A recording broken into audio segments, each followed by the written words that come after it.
Nanti berikutnya gelombang berikutnya turun. Ya Bu ya. Bulan depan bapaknya pulang. Ya. Tangis pecah istri prajurit TNI dan sejumlah ibu Persib Kodam 1 BB lainnya. Tanyakan Kasat Jenderal Dudung soal keadaan suami mereka.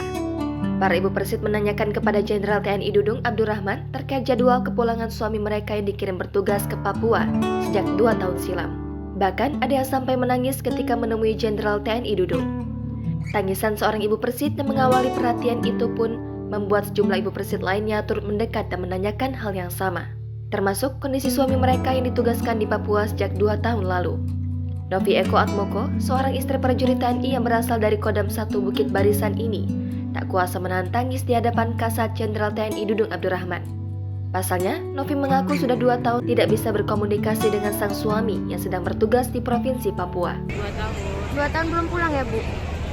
Selain itu, sambil menangis, Novi mengatakan bahwa dirinya sudah lama tidak mendengar kabar suaminya.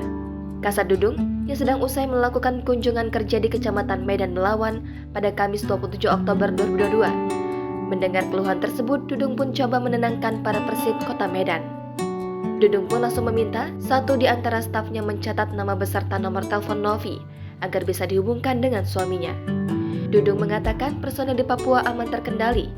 Seluruh anggota TNI yang saat ini bertugas di Papua akan dipulangkan dan diganti dengan personel selanjutnya.